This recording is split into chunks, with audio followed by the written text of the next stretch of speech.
ओम शांति। 9/5/72। अपने फीचर द्वारा फ्यूचर दिखाओ। सभी सदा स्नेही हैं, जैसे बाप दादा सदा बच्चों के स्नेही और सहयोगी हैं। सभी रूपों से, सभी रीति से सदा स्नेही और सहयोगी हैं। वैसे ही बच्चे भी सभी रूपों से, हर रीति से बाप समान सदा स्नेही और सहयोगी हैं। सदा सहयोगी व सदा स्नेही उसको कहते हैं जिसका एक सेकंड भी बाप के साथ स्नेह ना टूटे, व एक सेकंड, एक संकल्प भी सिवाय बाप के सहयोगी बनने के ना जाए।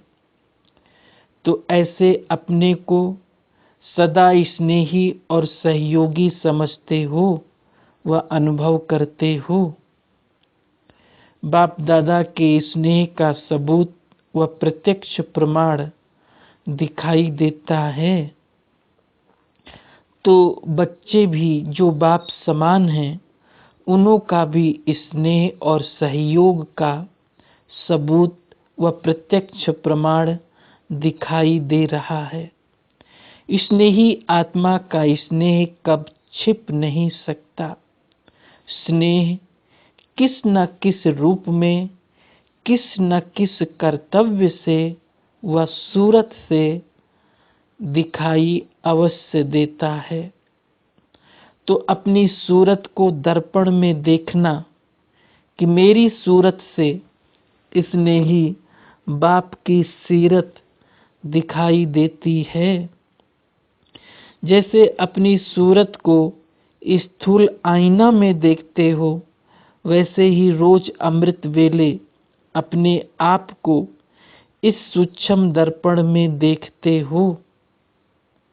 जैसे लक्षणों से हर आत्मा के लक्ष्य का मालूम पड़ जाता है, व जैसा लक्ष्य होता है वैसे लक्षण स्वतः ही होते हैं। तो ऐसे अपने लक्षणों से लक्ष्य प्रत्यक्ष रूप में कहाँ तक दिखाते हो, अपने आप को चेक करते हो। किसी भी आत्मा को अपने फीचर्स से उस आत्मा को वह अपना फ्यूचर दिखा सकते हो।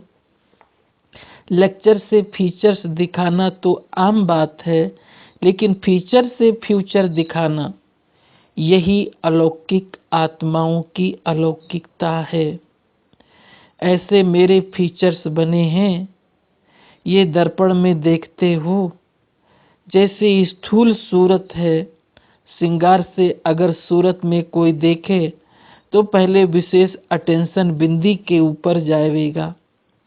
वैसे जो बिंदी स्वरूप में स्थित रहते हैं, अर्थात अपने को इन धारणाओं के श्रृंगार से सजाते हैं, ऐसे श्रृंगारी हुई मूर्त के तरफ देखते हुए सभी का ध्यान किस तरफ जाएगा? मस्तक में आत्मा बिंदी तरफ।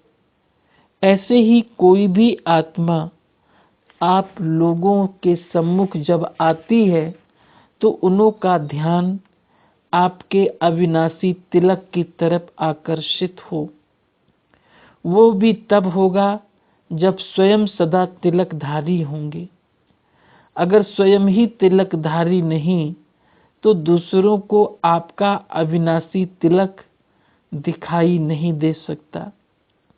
जैसे बाप का बच्चों प्रति इतना स्नेह है, जो सारी सृष्टि की आत्माएं बच्चे होते हुए भी जिन्होंने प्रीत की रीत निभाई है, वह प्रीत बुद्धि बने हैं। ऐसे प्रीत की रीति निभाने वालों से इतनी प्रीत की रीत निभाई है, जो अन्य सभी आत्माओं को अल्पकाल का सुख प्राप्त होता है, लेकिन प्रीत की रीत निभाने वाली आत्माओं को सारे विश्व के सर्व सुखों की प्राप्ति सदा काल के लिए होती है। सभी को मुक्ति धाम में बिठाकर प्रीत की रीत निभाने वाले बच्चों को विश्व का राज्य भाग्य प्राप्त कराते हैं। ऐसे स्नेही बच्चों के सिवाय और कोई से भी सर्व संबंधों से सर्व प्राप्ति का पार्ट नहीं। ऐसे निभाने वाले बच्चों के दिन रात गुणगान करते हैं। जिससे अति स्नेह होता है तो उस स्नेह के लिए सभी को किनारे कर सभी कुछ उनके अर्पण करते हैं। ये है सच स्नेह का सबूत। तो सदा स्नेही और सहयोगी बच्चों के सिवाय अन्य सभी आत्माओं को मुक्ति धाम में किनारे कर देते हैं। तो जैसे बाप से स्नेह का प्रत्यक्ष स्वरूप दिखा रहे हैं, ऐसे अपने आप से पूछो, सर्व संबंध सर्व आकर्षण करने वाली वस्तुओं को अपनी बुद्धि से किनारे किया है। सर्व रूपों से, सर्व संबंधों से, हर रीति से सब कुछ बाप के आगे अर्पण किया है। सिवाय बाप के कर्तव्य के एक सेकंड भी और कोई व्यर्थ कार्य में अपना सहयोग तो नहीं देते हो। अगर स्नेह अर्थात योग है तो सहयोग भी है। जहाँ योग है वहाँ सहयोग है। एक बाप से ही योग है तो सहयोग भी एक के साथ है। योगी अर्थात सहयोगी। तो सहयोग से योग को देख सकते हो, योग से सहयोग को देख सकते हो। अगर कोई भी व्यर्थ कर्म में सहयोगी बनते हो तो बाप के सदा सहयोगी हुए। जो पहला वायदा किया हुआ है उसको सदा स्मृति में रखते हुए हर कर्म करते हो कि भक्तों के मुआफिक कहाँ बच्चे भी बाप से ठगी तो नहीं करते हो। भक्तों को कहते हो ना भगत ठगत है, तो आप लोग भी ठगत तो नहीं बन जाते। अगर तेरे को मेरा समझ काम लगाते हो तो ठगत हुए ना। कहना एक और करना दूसरा, इसको क्या कहा जाता है? कहते तो यही हो ना कि तन मन धन सब तेरा। जब तेरा हो गया फिर आपका उस पर अपना अधिकार कहाँ से आया? जब अधिकार नहीं तो उसको अपनी मनमत से कैसे काम में लगा सकते हो? संकल्प को, समय को, श्वास को, ज्ञान धन को, स्थूल तन को अगर कोई भी एक खजाने को मनमत से व्यर्थ भी गंवाते हो तो ठगत नहीं हुए। जन्म जन्म के संस्कारों वश हो जाते हैं, ये कहाँ तक रीति चलती रहेगी? जो बात स्वयं को भी प्रिय नहीं लगती तो सोचना चाहिए, जो मुझे ही प्रिय नहीं लगती वो बाप को प्रिय कैसे लग सकती है? सदा स्नेही के प्रति जो अति प्रिय चीज होती है वही दी जाती है। तो अपने आप से पूछो कि कहाँ तक प्रीत की रीति निभाने वाले बने हैं। अपने को सदा होलीएस्ट और हाईएस्ट समझकर चलते हो। जो हाईएस्ट समझकर चलते हैं उन्हों का एक एक कर्म, एक एक बोल इतना ही हाईएस्ट होता है।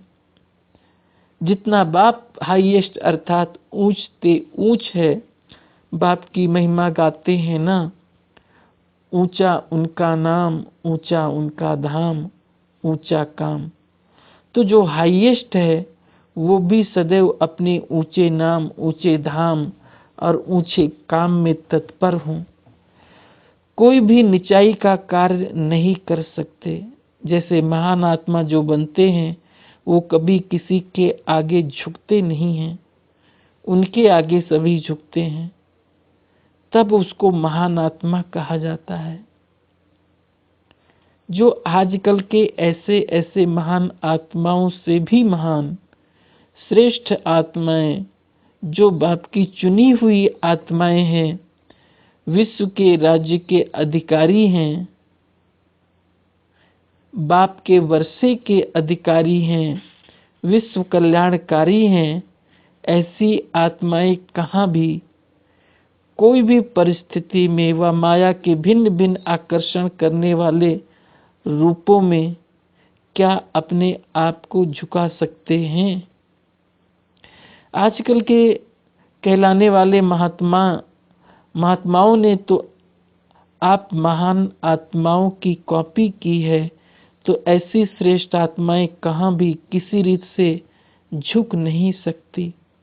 वे झुकाने वाले हैं, न कि झुकने वाले। कैसा भी माया का फोर्स हो, लेकिन झुक नहीं सकते।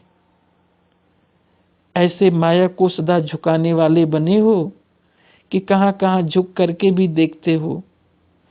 जब अभी से सदा झुकाने वाली की स्थिति में रहेंगे, ऐसे श्रेष्ठ संस्कार अपने में भरेंगे, तब से ऐसे हाईएस्ट पद को प्राप्त करेंगे। जो सतयुग में प्रजा स्वमान से झुकेगी और द्वापर में भिखारी हो झुकेंगे। आप लोगों की यादगार के आगे भगत भी झुकते रहते हैं।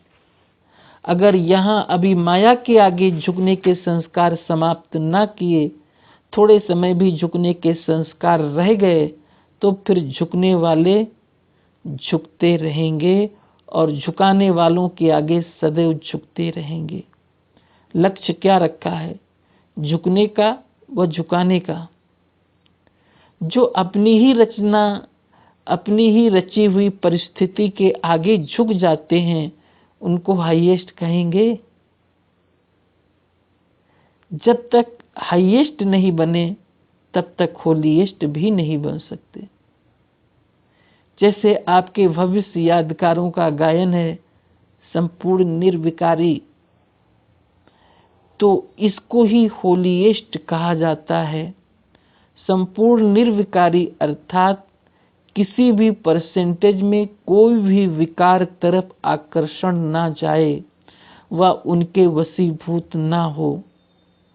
अगर स्वप्न में भी किसी भी प्रकार के वश किसी भी परसेंटेज में होते हैं, तो संपूर्ण निर्विकारी कहेंगे। अगर स्वप्न दोष भी है व संकल्प में भी विकार के वशीभूत हैं, तो कहेंगे विकारों से परे नहीं हुए हैं। ऐसे संपूर्ण पवित्र व निर्विकारी अपने आप को बना रहे हो व बन गए हो। जिस समय लास्ट बिगुल बजेगा, उस समय बनेंगे। अगर कोई बहुत समय से ऐसी स्थिति में स्थित नहीं रहता, तो ऐसी आत्माओं का फिर गायन भी है, अल्पकाल का ही होता है। ऐसे नहीं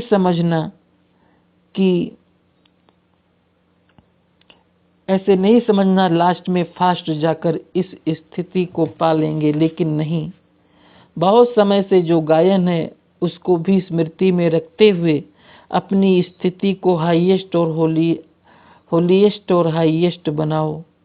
कोई भी संकल्प व कर्म करते हो तो पहले चेक करो, जैसा ऊंचा नाम है वैसा ऊंचा काम है।